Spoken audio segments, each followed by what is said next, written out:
Okay, so fun facts about Dr. Seuss. We'll see how many of these you know. That's him right there. That is him. Oh my goodness! Right? You're not used to seeing him. Wow, that's amazing. This was pre-beard. Once he grew the beard in, he kept the beard, and but he never actually had any biological children. Okay. Did you know that? No, I didn't. Okay. So when asked, I love this. When asked why a writer of children's books has no children of his own, Seuss had a handy reply ready. He said, "You make them, I'll amuse them." So I like that. But it's actually his first wife, Helen. His first children's book was an ABC book of creatures, and it came out when his wife, Helen, learned she couldn't biologically carry children.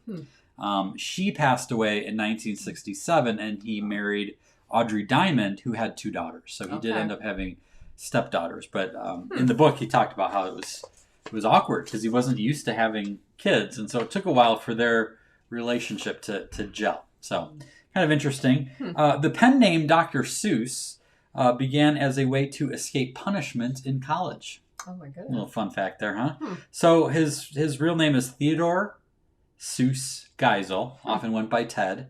In 1925, in the midst of the Prohibition era, Ted and his friends were caught drinking gin in his Dartmouth dormitory room.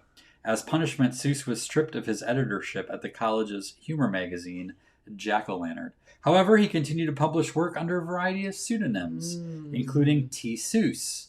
Several other varying monikers, such as Dr. Theophrastus Seuss, appeared over the years, which he eventually shortened to Dr. Seuss as his go-to professional pen name. Interesting. So here is a shot of him in his La Jolla studio. More on that detail later. Yeah.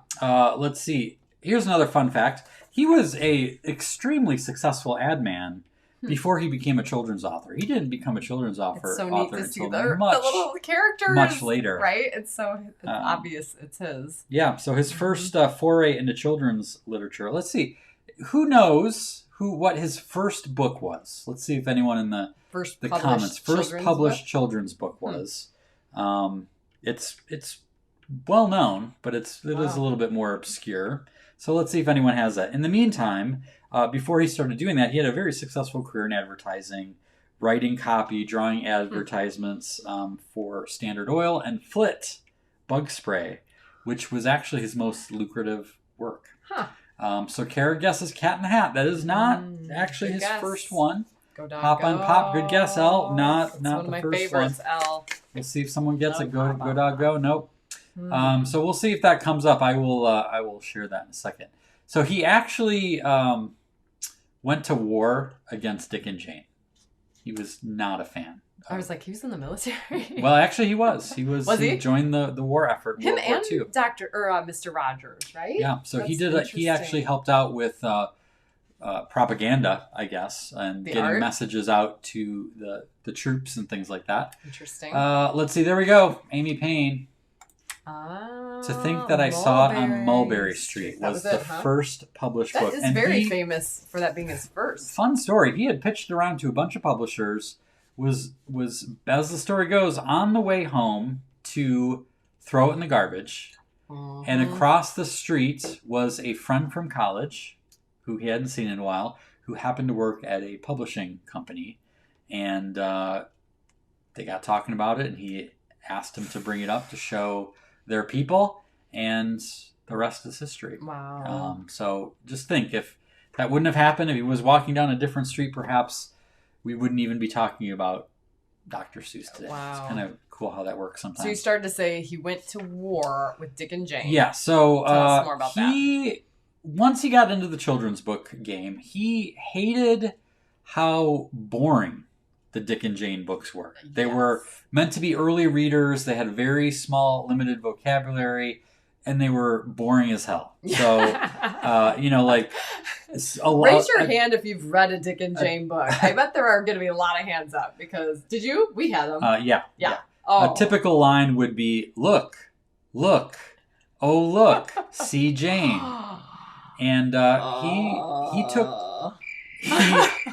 he took children seriously, which is, I think, what was a big thing, is that he did not try to teach a moral. Now, some of you might read the books and be like, well, there's obviously morals in his books, and there were, but they weren't necessarily hitting you over the head.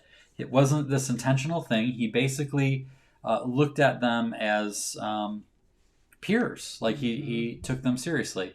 And so he had 40 books to his name, and he used 40. Nonsense, strange vehicles, animals, nonsense, the author's way to communicate with children in general. Also, the other thing is that he was one of the first people to realize that the parents were buying books. And so the rhymes, they were fun to read to their kids. So a lot of the parents got on board with the Dr. Seuss books, similar to Pixar these days, right? Right. But I love this quote. He said, when asked about writing for children, Seuss said, "I don't write for children, I write for people." And I think that kind of sums it up. And then his all-time most popular book, best-selling book of all time, Green Eggs and Ham, was created on a bet. You've told me this story. I think you knew that one. So good, you guys. If you don't know this story, watch out. This is a good one. So one of the biggest, as I have been reading his biography, one of the biggest frustrations for Dr. Seuss was that he had such a limited number of words. They had an approved list of words for children. And it was like 150, 200 words or something. And he was just so frustrated because he said, we could put harder words in there as long as you have the picture of what that word is. The kids would then understand what the word is. Right. And later he was able to fight for that and was able to do that when he But obviously Dick and Jane weren't doing that. They were sticking to the list. Right? So he worked like a Dickens to use this very limited vocabulary and still have a book or a story that was interesting and fun. Yeah. Well, his editor, Bennett Cerf, bet him at one point. I believe Cat in the Hat maybe had like 150 words in it or something like that. He bet him that he couldn't write a book using 50 or fewer words. And that's where Green Eggs and Ham Dr. Seuss won that bet. 1960s Green Eggs and Ham. It is the story of Sam I Am trying to convince an unknown character to eat green eggs and ham. Sold more than 8 million copies since publication. Yeah. And that's interesting. And I have the list. Here are the words. That's the words in that book. Would you be able to create a best-selling book with only these words? So if you've ever sat by a new reader to listen to this book, which we have for all 3 of our kids, you do appreciate how repetitive it is. And there is a huge amount of confidence a child gains. This was one of the first light bulb books for all 3 of our kids because of that. Because you can do it. And once you figure out the pattern, you can it just keeps repeating, but it's a legit solid book. It's not one of those 10-pagers that make you feel like you didn't read a book, right? Yeah. So it's pretty neat. There were two things that that's a cool that stood out to me as I read the book. I forget what the book is called.